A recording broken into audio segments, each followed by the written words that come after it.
The minority leader recants his speech. Because if not, then he... Kahit nagagalit po kayo, kahit anong sentimento nyo, iklaro nyo with professionalism ang sinasabi nyo.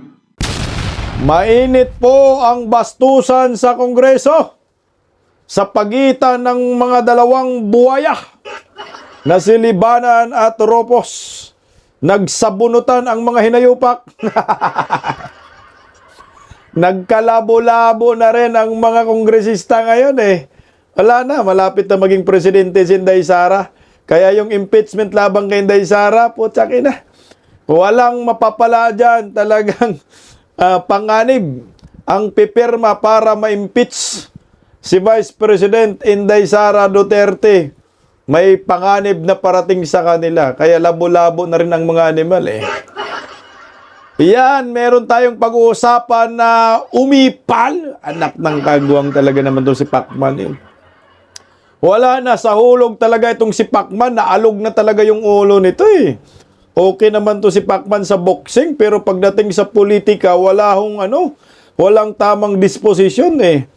Mantakin mo ha, kung pinuri niya si Bangag patungkol sa flood control, nagpatama naman sa previous admin Duterte. May alam daw si Pacman noong siya po'y senador tungkol sa mga flood control na mga ghost projects. Anak ng kagwang talaga naman Pacman eh. Sana hindi ka na lang nagsalita, buwanga ka. Tanginumin no, taga Mindanao, idol ng maraming mga taga Mindanao itong hinayupak na to pagdating sa boxing, pero pagdating sa politika, sinusuka namin yan eh. Oo, idol ko yan sa boxing si Pacquiao. Magaling sa magaling. Pero pagdating sa politika, hunghang, walang kwenta eh. Kaya dapat mag-entertainment ka na lang, Pacquiao. Magandang tanghali po sa ating lahat. Pa-like mo muna, pa-share, pa-subscribe. At pakipindot po ang inyong notification bell upang lagi po tayong updated sa ating mga video. Suportahan po natin ang Bisdak Historiador. Pangalawang YouTube channel ko po. Minsan nagla-live po ako dyan. Alam niyo ho hindi ko po maintindihan itong mga buwaya dyan sa Kongreso. Nagkagatan ang mga hunghang. Pareho naman silang mga buhaya eh. Nakatanggap rin to ng mga malita-malita, mga ghost projects to mga to eh. Ito ay nagbanatan si Libanan at si Ropos. Talagang mainit eh. Sila-sila na rin. Nagtablahan na rin silang mga animal eh. Ropos Rodriguez at si Libanan, no? Alam ko si Libanan kasama to sa small committee ni Tambaloslos, no? Ni Saldico, kaya may alam din siya sa mga maanomalyang flood control. Pero iba po ang ating pag-uusapan. Nagkainitan po yung dalawang kongresista dahil po sa issue ng West Philippine Sea. Bakit sila nagkainitan?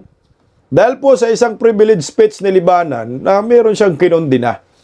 Kinundina niya itong hakbang ni Tariela. O ito, intindihin natin yung pagsabunutan nila.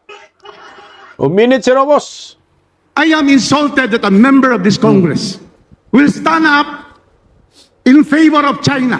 Oy! Madam Speaker, Jay Tariela is doing his job as spokesman of the Philippine Coast Guard. Alal! Anong ginawa ni G. Tariela? Di ba ho, pinapahamak lang tayo, spokesperson nitong silong Ranger? Ito naman talaga eh. Bastos! Payag ka ba pinabastos ang presidente ng China? Anak ka ng kagwang Roposo. Di ba taga Cagayan din yan? Cagayan de Oro. Oh.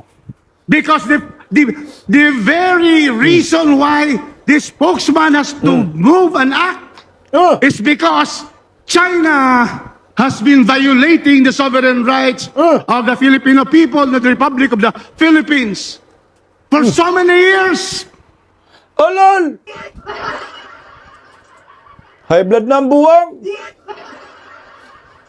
Sabi na naman tayo tuta ng China. Hindi kasi maayos yung ginagawa ni Tariela. Sa panahon ni Digong walang ganyan. Ngayon lang, years daw. Under Marcos Bangag, ba? Sa panahon ni Tatay Digong, kaibigan natin yan, hungang itong mga kongresista, violating the sovereign rights? Putsang, ano ba yung sovereign rights? Sovereignty. Si Bangag nga isinuko yung soberanya ng Republika ng Pilipinas sa ICC. Hindi kayo nagalit. Pero ito, tang-inamin talaga. Oh. Wala sa hulog mga buhaya ngayon.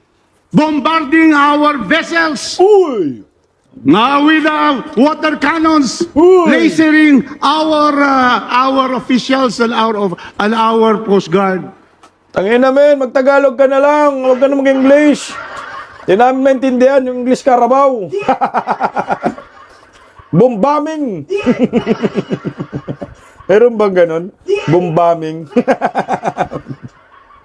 Eliezer daw, mangyak-ngyak. Sabi nga na Idol Robin Padilla, puta, kinailisi, bombahin nyo rin yan. Bumiri lang ang pambomba sa water cannon, mga buhang kayo. Hindi yung pinangurakot lang ninyong pera ng bayan. Oh! So therefore, where are we for? For whom are we for? I'd like to ask the Honorable Minority Leader. Because I am really, at this point, I cannot understand why we are protecting China, who has been the cause of all this aggression. One of our Coast Guard lost his finger. And then here we come in this house to question that act of having caricature. China's caricatured. Mali kasi yan, sir. Gumawa ng caricature itong si Tariela. Kung kitang gawan. Nagre-react. Kung naman, sir, masyado naman naputulan ng daliri yung Coast Guard. Kailan yun, sir? Daliri lang naman, sir, Kaysa 15 na iniligtas ng Chinese Coast Guard. Di mo naalala yun, sir?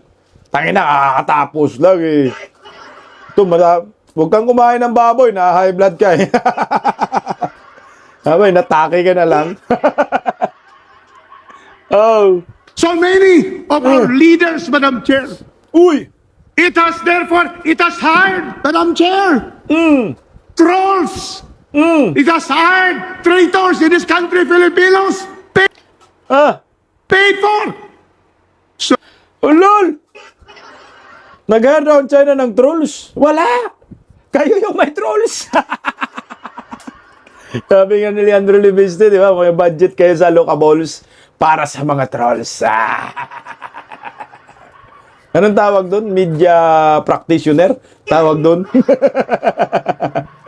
Noon na, Rufus, parang hindi taga-Cagayan, hindi mo alam ang nangyayari. Lolo mo. Sige, banata, kain pa bumba dong. So therefore, Madam Chair, I would like to state here, I'd like to ask again, are you still insisting, Minority Leader, that our spokesman of the Philippine Coast Guard has violated the Code of Conduct of Public Officials? Yes! Binabiolate niya, hindi pwedeng bastos na spokesperson. Hindi pwede na sila ang magsisimula ng away. Spokesperson, kailangan ka, mahinahon ka. Hindi trabaho ng spokesperson na maggawa ng karikature. Ako yung sumagot. Ito tuloy, Because I would like you to read each one of what you have cited, and I will show that he has complied with all the laws of our country.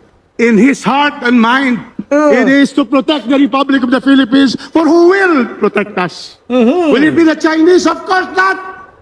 It will have to be our people. It will have to be our officials. It will have to be the Coast Guard. They are the ones in charge of the integrity and sovereignty of our people, of our own seas. Madam Chair, the UNCLOS is very clear and decided already, Madam Speaker, by the Arbitral Tribunal Award of July 12, 2016. All the 7 points of China were all debunked by the Hague Arbitral Tribunal. The 9-dash line is illegal. All the developments are illegal. Illegal, di mo nang pinalayas ninyo, China! 9-dash line illegal! Pero wala sa mapa ang West Philippine Sea! South China Sea ang meron! Kundang gigil si Rufus dyan. Mamatay kita, sir. And yet I hear somebody from this August chamber would question our official and favor China.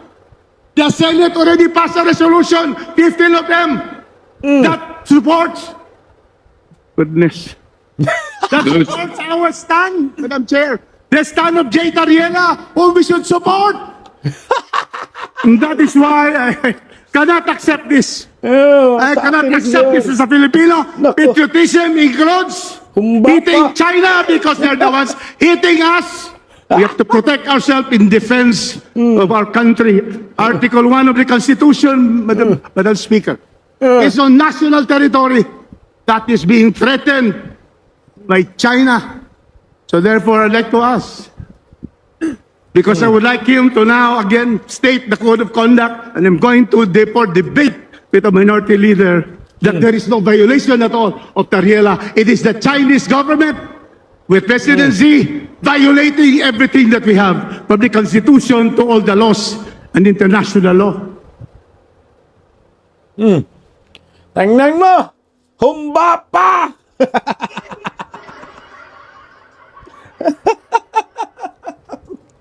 Ang mga buhaya, dandahan kayo kung kasi baka madali kayo sa wish ni Cara David, malista kayo.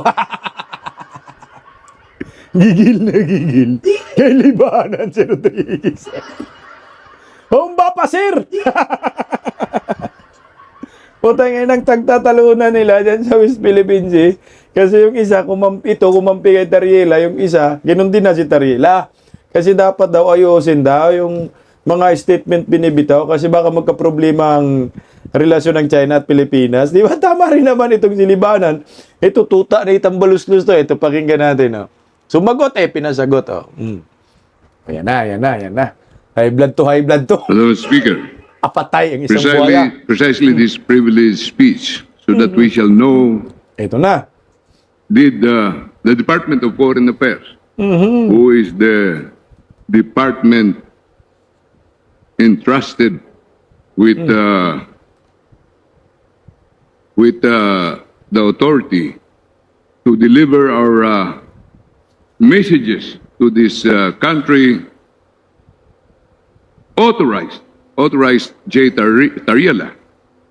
And I am not defending China, Madam Speaker. As I said in my speech, what I am saying is that we have to act with professionalism, discipline, and manage our international relations properly, Madam Speaker.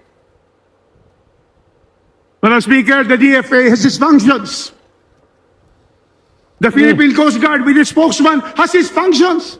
And certainly, Putang ina the mo. agency affected by this is the Philippine Coast Guard because they protect all our coast and our seas.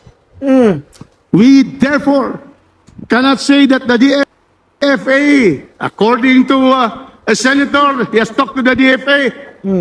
In fact, I'm going to call the DFA. Are you saying that J. Tariela did the wrong thing by coming out and protecting our country? Let us hear from the DFA. Sir, mali nga. Kasi nagpo-provoke. Hindi pwedeng birahin mo ang presidente ng China, gawin mong karikaturan. Tanga mo! Sige, maghumba ka para taking ka sa puso.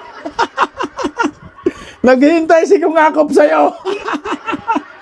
Yung tama lang ba na statement, kumalma. Di ba sabi niya, libanan. Because if they do that, they don't deserve to sit in the Department of Foreign Affairs. My goodness, since this last year, 200 plus protests, notes verbal, every day for more than 5 years, 365 days. The Chinese vessels are intruding in Scarborough Shoal, intruding in the Kalayaan Island Group, in all our 200-mile nautical zone, which is our exclusive economic zone under the UNCLOS and decided by the Arbitral Tribunal. So I'd like to, I have to react on this, Madam Chair. I hope the minority leader recants his speech. Because if not, then Madam Chair, he has therefore failed in his duty and his oath to this Congress, the representatives of the people. Look at Malapit na matigok si Rubus. Pero si Libanan, kalma lang. Putang ina, bahala ka dyan. Atakihin ka. Mamatay ka.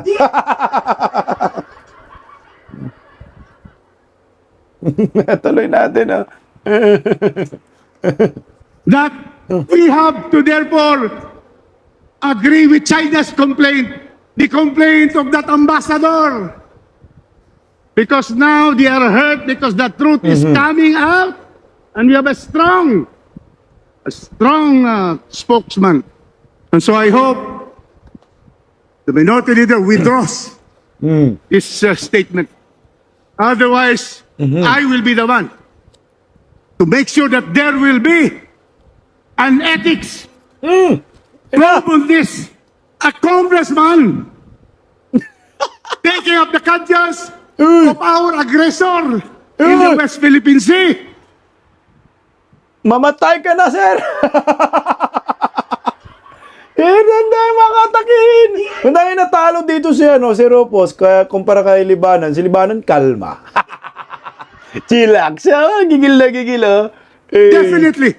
I'm going to file an ethics charge because he has failed in his duty to protect and defend the Constitution of the Philippines. Article 1 is national territory.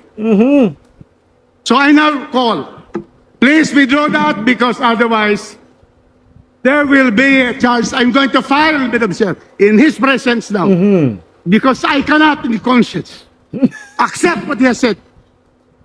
We are all Filipinos. We took the oath to defend the Philippine Constitution, to obey the laws of the land, and a signatory to the United Nations Convention of the Law of the Sea. We are also obligated. So therefore, can be no compromise on this. We cannot compromise national security. Therefore, I would like the gentleman to withdraw his privileged speech. Baboy pa! Baboy ba, sir? Gusto mo humba, sir? Meeting si kung akop sa'yo. Kaya tuloy kundi natin. Sige, banat si Libanon. Chillax lang, no? Si Rupos, parang matay na sa high blood. Tuloy. Madam Speaker, Ito na. ako po ay nire-request na mag-withdraw ng aking privilege speech. Hindi ko po i-withdraw po yan. Ito po ay aking personal na paniniwala sa mga nangyayari. Dahil tingnan mo yung umaabot na tayo sa napakataas na nasa Senado, marami ng issues. Lahat po ng batas na ipinasa natin dito sa Kongreso ay sinuportahan ko po. Ito lang, nakita na natin na sinabi mismo ng Presidente na yung pag-declare ng persona non grata umabot na sa pag-declare ng persona non grata ng ambassador ng China. Sinabi niya it is the last resort. Ibig sabihin, pero hindi ko importante na si Jay Tariela lang ang sinasabi ko dito. Ang sinasabi ko po dito na magkaroon tayo ng isang direksyon na pinamumunuan ng Department of Foreign Affairs para maging tama yung approach natin, hindi tayo misunderstood.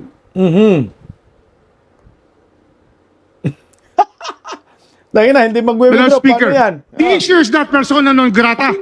The issue is the statement and the caricatures of J. Tariela, the actions of the spokesman. The issue is not persona non grata, and I agree with the President. But the issue that he is saying is that our own official committed violations of the Code of Conduct of Ethical Standards of Public Officials. Which, to me, is really unfounded, baseless, and skewed towards the interests of the People's Republic of China.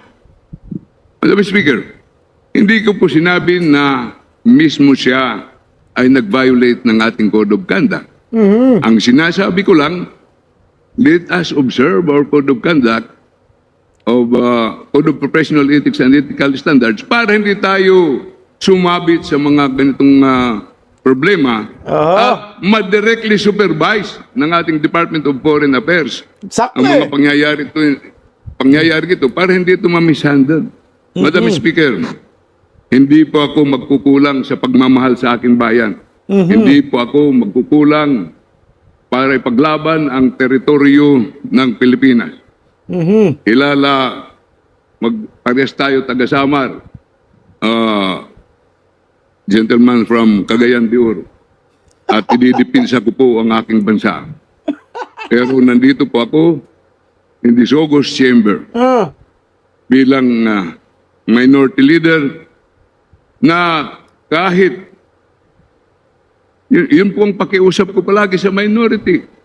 Kahit nagagalit po kayo, kahit anong sentimento nyo, iklaro nyo with professionalism ang sinasabi nyo para marinig tayo. Dahil pag sumisigaw tayo palagi, hindi po tayo maririnig. Madam Speaker, palagay ko, ang boses ko ay mas malaki sa boses ng gentleman from Cagayan de Oro. Session suspended. Pero nagsasalita po ng mahinahon po dito. Buhaya versus buhaya. Ngayon kayo na natablahan mga hunghang. Gaba kayo, mamatay kayo dyan sa sobrang high blood eh. Kasi ako nag-gets ko si Libanan. Kasi ang gusto lang ba ni Libanan, pagdating sa foreign policy, Department of Foreign Affairs talaga yan. Hindi pwede yung Coast Guard. hindi pwedeng bira ng bira. Sa foreign policy, persona non grata mo, papaya mo yung president ng China, gawin mong karakature, talaga yan, paparahin ka talaga. Kasi ang iniisip yan yung relasyon. Kaya ano mangyayari? Ito. May sagot po si Vice President Inday Sara Duterte. Putang ina, ang init ng labanan, no? Talo inis, no? Laban po sa, bago si Manny Pacquiao. Usapan din natin si Manny Pacquiao. Sagot si Vice President Inday Sara sa isinampa pong impeachment laban sa kanya. Ang sabi niya ay matagal na po siyang handa sa impeachment ng mga buhaya. Kaya mukhang mahati po talaga yung Kongreso. Kagaya ito, nagkainitan ng todo. Pakinggan natin si Inday Sara Duterte. Day. Yes. Yung mga lawyers, they've been preparing, or they were hired as early as fourth quarter of 2023, the moment that one of the members of the House of Representatives announced that they will file a case against me. At nakumpirma ko yun sa loob ng opisina noon ng speaker noon. Kaya meron na kaagad mga abogado noong panahon na yon. At hanggang ngayon, tutuloy-tuloy pa naman yung mga abogado and legal team. And nung nakaraang taon, bago mag-Christmas break, ay napag-usapan din namin yung paghahanda sa impeachment. Hindi lang ngayong taon na ito, dahil sigurado kapag hindi sila nakapag-file ngayong taon, susunod na taon at hanggang matapos ang aking termino ay gano'n ang gagawin nila. Makapahal sila ng kaso, impeachment man huli. Wala namang problema dyan kay Vice President Inday Sara kasi matagal naman nating alam yan na handa na si Inday Sara, di ba? Sinabi po ni Inday Sara na kamakailan yung handa siya sa bloodbath. Tama talaga yung sinabi ni Inday Sara nakaraang taon na magsasampa talaga sila ng impeachment 2026, 2027, hanggang 2028. Wala na, mukhang labo-labo na yung Kongreso, Day. Tingnan mo, nagkagatan ng mga buhaya, Day. Hindi na nila alam, Day, gagawin nila. Disposition sa buhay.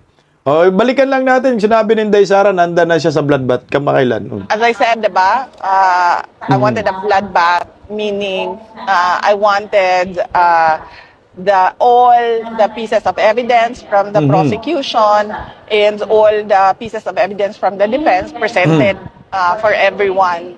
But unfortunately, wala na siya sa pagkakaroon.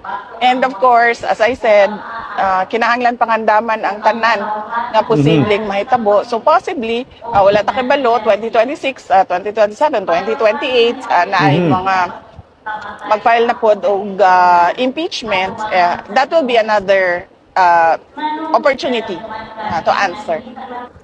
Grabe, no? Ito lang si Vice President Inday Sara, ang Vice Presidente na talagang gusto nilang i-impeach ang todo, no? Kasi si Leni Robredo, meron ding mga grupo sa panahon ni Tatay Digong na gustong i-impeach si Leni Robredo. Pero mismong si Tatay Digong na nagsabi, wag mong gawin yan. Dahil yan ay elected yan, binoto yan ng taong bayan, di ba? Ngayon, sa panahon ni Bangag, hinahayaan niya yung mga kongresista. Pero si Tatay Digong tumatayo. Wag nyo gawin yan! Ako ang makalaban ninyo. Di ba? Ganun si Tatay Digong. Pero ngayon, kasi si Bangag, kagustuhan niya. Kaya nga, sabi nga ho ni Kong Pulong Duterte, itong mga ginagawa ng mga makakaliwang grupo, ay panggulo lamang sa gobyerno. Panggulo lang sa bayan. Demolition job lang against Duterte. Kasi nga, takot na takot sila dahil wala na po talagang kalaban si Inday Sara Duterte. No, wala naman. Sa 2020, ngayon mga baboy, nag-aaway na. Maybe! Galit na galit. O, pakinggan natin may sumagot na sa banat ni Kong Pulong sa mga nagsampa ng impeachment, binanatan nila. Si Lisa Masa yung complainant doon. Alam mo, kapal din ang mukha ni Lisa Masa, no? Binigyan naman niya ng posisyon ni former President Duterte. Pero ngayon, walang utang na loob ang hinayopak. Ito, sumagot po kay Kong Pulong. Yung naging statement nitong si Congressman Pulong kanina na sinasabi niya na gusto lamang daw manggulo ng mga nag-file ng impeachment sa gobyerno. Naku, wala pong katotohanan yan. Sa totoo lang, talaga magulo na yung gobyerno.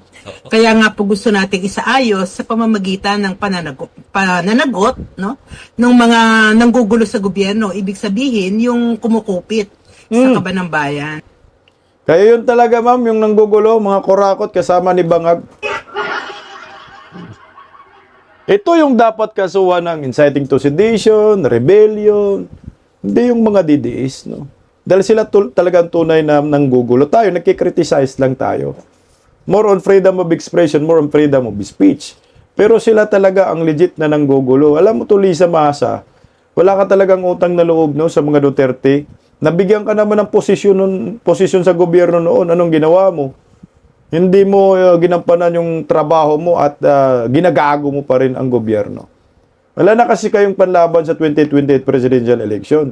Meron si Hontiveros. Talagang ladlara na ngayon si Hontiveros. Tatakbo daw siya sa pagkapangulo, los-los, hanggang pangarap ka na lang, Hontiveros. O, pakinggan natin. Daw, si Senador Risa Hontiveros na tumakbo bilang Pangulo sa 2028 elections kung siya ang pipiliing standard bearer ng opposition bloc. Ayon po kay Senador Risa, naghahanap na rin daw ang oposisyon ng standard bearer para sa 2028 elections. Nag-uusap na rin ang iba't ibang civil society groups para bumuo ng isang united opposition.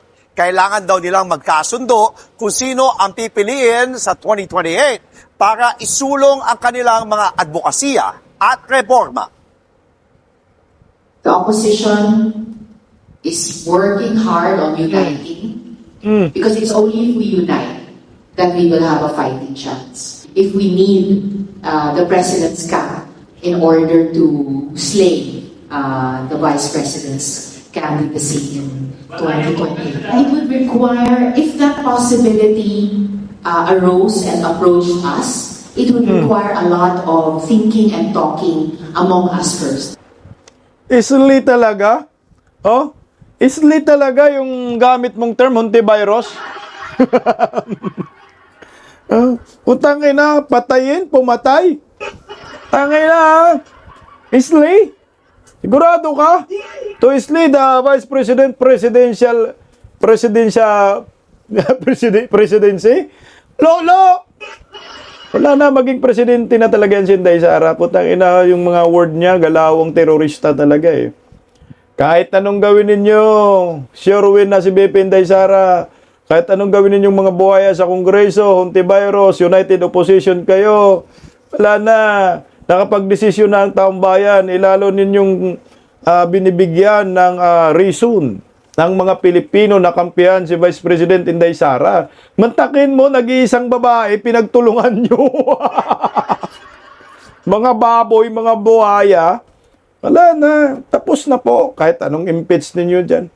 Ang taong bayan, magurumintado pag impeach nyo ng tuluyan dyan sa Senate, no? Impeachment court, kung sakali, Pero malabo mangyari yan kung sakali, no? Malabo mangyari. Mukhang ang ma-impeach pa si Bungit. Paano masasabi ko na ma-impeach si Bungit? Yung paratang ninyo kay Vice President Inday Sara, nakurakot, nagbumirang Si Bungit, patakin mo yan, 1.5 trillion flood control projects, puro mga ghost, puro mga impacto, mga multo, damay lahat, kasama first family. Tapos, Inday Sara yung sisihin at pananagutin ninyo. Mga Duterte ang sisihin ninyo sa ghost projects. Gaya itong si Manny Pacquiao. Kininam talaga. Alam mo, Manny Pacquiao, saan ka ba nanggaling planeta? Alam mo, hindi ko naintindihan itong taga Mindanao na boksingero. Sikat pa naman sana to sa boxing. Humahanga tayo sa sports. Kaso wala na sa uhulog. No, umipal. Okay naman sana, purihin mo si BBM. Sige, purihin mo. Purihin mo yung ngiwi niya. No? Pero, no, anak ng kamote, kung tirahin mo naman si Tatay Digong at isisi mo yung flood control sa previous admin, di na po maganda yan. Isang kalukuhan lang po yan. Isang propaganda, no, para sabihin na ikaw ay maka-admin ka, no, Pacquiao. Sinisira mo lang yung political career mo. Matatalo ka muli. Kung tatakbo ka sa 2028, wag mo nang subukan, masisira ang buhay mo. Isusuka ka, nanalo ka lang naman sa pagkasenador dahil kumakapit ka kay former President Duterte. Naalala mo yung Pacquiao? Nandun ako sa Lunita Grandstand noon meeting the Avance, Tatay Digong nung 2016. Nandun nga dun si Pastor Apollo Sikibuloy. That time, si Tatay Digong mismo yung nakiusap sa maraming Pilipino, mga taga Mindanao, mga Bisaya, na sabi, idamay nyo po sa listahan ninyo itong kaibigan kong taga Mindanao, si Manny Pacquiao. Manny Pacquiao, special mention ka pa. Pumunta ka, di ba? Kaya ka nanalo. So ngayon, ano hong nangyayari? Bakit ba na iba na ang tono mo? Kumampi ka sa mga demonyo, bugok. Dahil ba ay hindi kinatigan yung PDP laban mo sa PDP laban sa PDP laban ni Tatay Digong? Mabuo na, Pacquiao. Wag mamasyadong ipal. Ako hindi ko lang nagustuhan po itong patama ni Manny Pacquiao na para bang sa panahon ni Tatay Digong ay may ghost projects na flood control. Meron daw siyang alam. Lo mo, Pacquiao. Ito pakinggan natin, May matinding patama ang boxing legend at dating senador na si Manny Pacquiao sa mga sangkot sa flood control scandal. Matagal na rin daw niyang ibinunyag ang mga anomalya noong nasa politiko pa siya. Nagbabalik si Hannah. Putangin na, matagal na niyang ibinunyag ang anomalya nung nasa politiko pa siya. Nang kamuti ka, Pacquiao. Senador ka panahon ni Tatay Digong. So, ibig sabihin sa panahon ni Tatay Digong, merong ghost projects flood control, anak ng kagwang. Lahat nga ng mainstream media, galit kay Tatay Digong, wala man nabalitaan ganung Pacquiao. Ngayon lang, Tangingo itong hinayupak na to. Anati para sa detalye. Pasalamat ng mga korap. Hindi ako nanalo ng presidente. Uy! Kung nanalo ako, lahat sila kulungan na. Narinig ko rin yan. Hoy, Pacquiao, tumigil ka. Naduling ka na. Pasalamat daw yung mga korap, hindi ako nanalong presidente. Kung siya nanalo daw, lahat sila kulungan na. Putang ina, narinig ko yan nung panahon ng election. Sabi mo, pag ikaw nanalo, papakulong mo si BBM.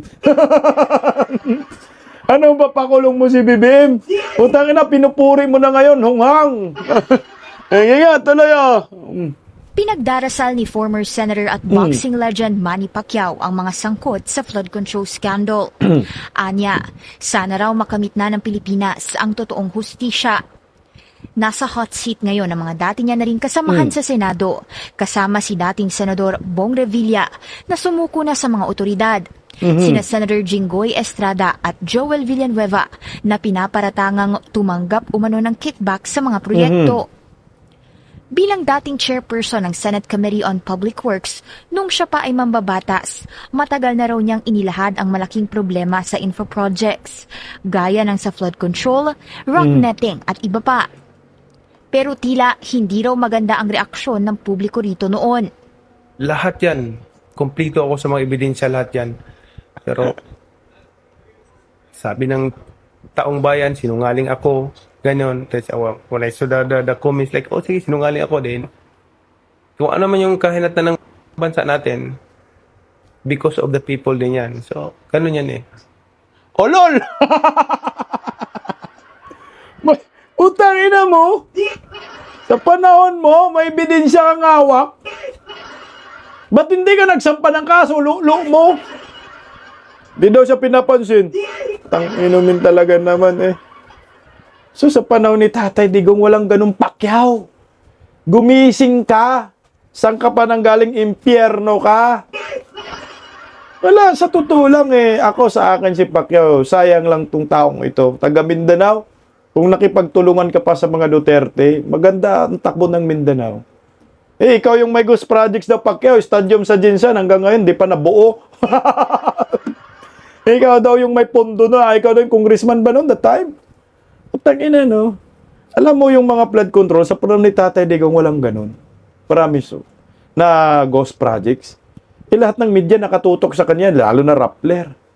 Tapos sasabihin ni Pacquiao, may ebidensya siya. Nasaan yung ebidensya mo? Bakit hindi mo binulatlat, buang ka? Ah, lustos ka dong. What I'm trying to say now is like, you know, there's God that we need to ask guidance. Puro ka agad. Kinilala ni Pacquiao ang aksyon ng Marcos administration sa pagsiwalat nito sa maanumalyang flood control projects dahil nagising daw ang mga Pilipino sa usapin ng korupsyon. Nakafocus ngayon ang boxing legend sa kanyang business. Gago, no? Pinuri mo si Bangag. Kinilala mo yung hakbang ni Bangag. No, dahil daw doon sa hakbang nagising ang Pilipino sa korupsyon, lolo mo Pacquiao. Hindi man si Bangag ang nagbisto ng korupsyon. Naghugas kamay sa Pacquiao. Ang kalikasan, no?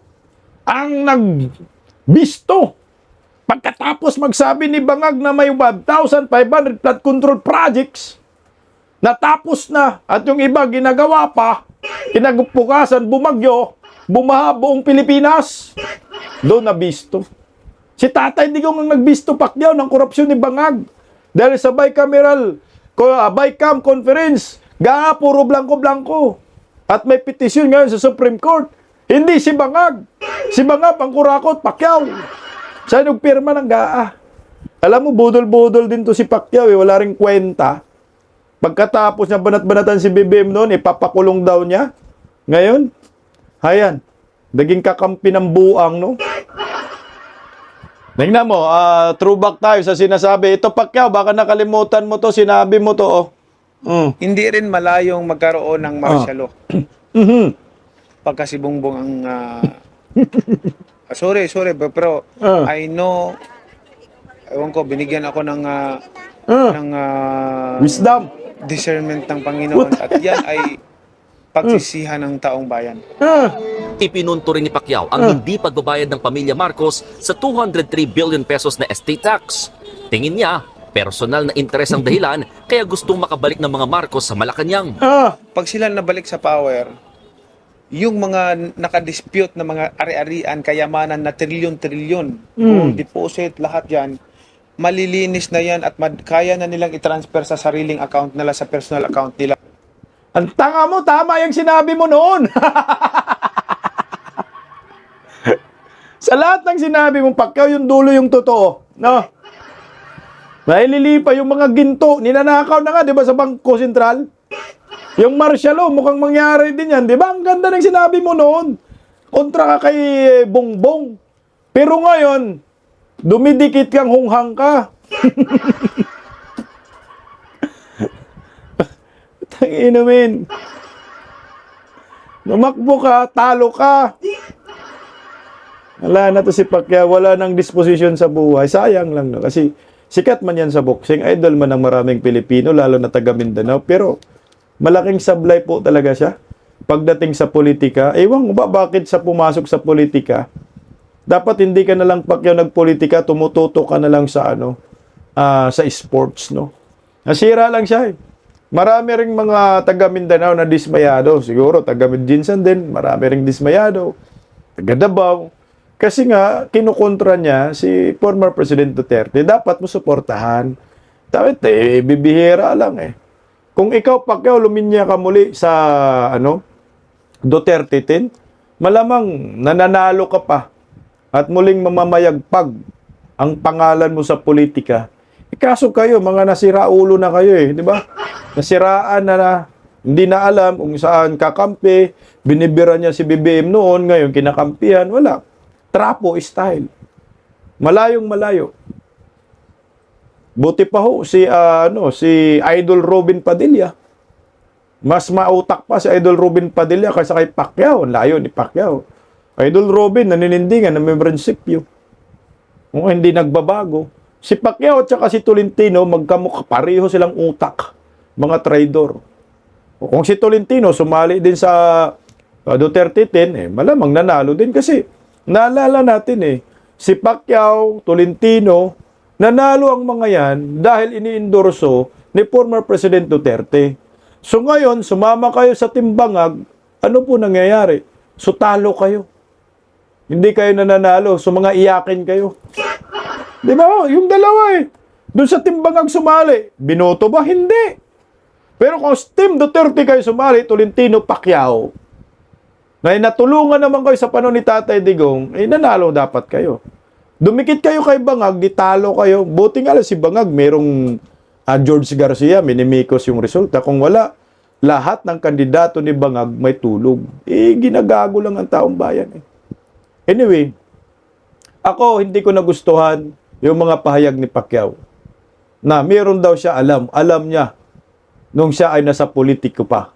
Ibig sabihin, ang former President Duterte, former Duterte admin, ang pinatamaan niya dito. Di ba ho? Ba't pinuri niya si Bangag? Isang walang kwentang statement galing kay Manny Pacquiao. Pagising sa umaga, tanghali at gabi, nakikita ko ang post niya, ang hapdi. Paano nga ba to? Di ako makatanggi. Watch ko na lang at isipin ng mabuti. Bisdak Pilipinas. Bisdak, tinig ng katotohanan. Sa bawat vlog may laban sa kasinungalingan. Mulat ang mata, gising ang masa. Bisdak Pilipinas, para sa bayan, gumigising sa diwa.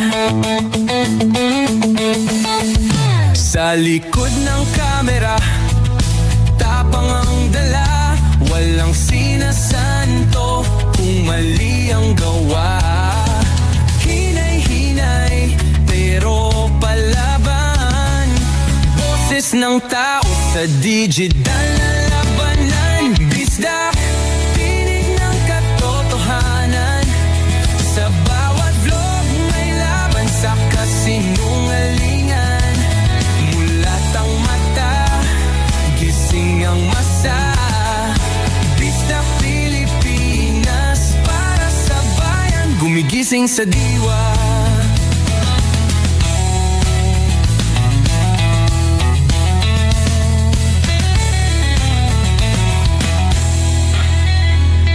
Hindi artista, hindi politiko, pero ang katotohanan, sigaw niya ay buo.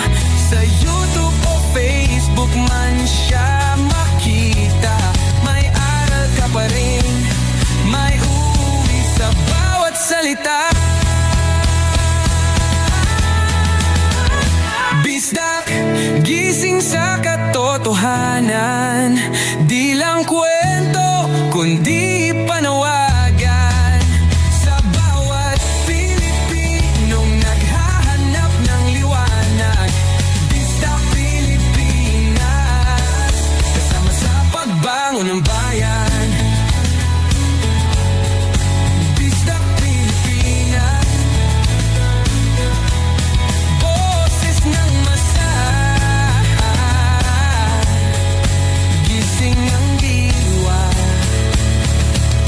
Sa vlog mo, may pag-asa.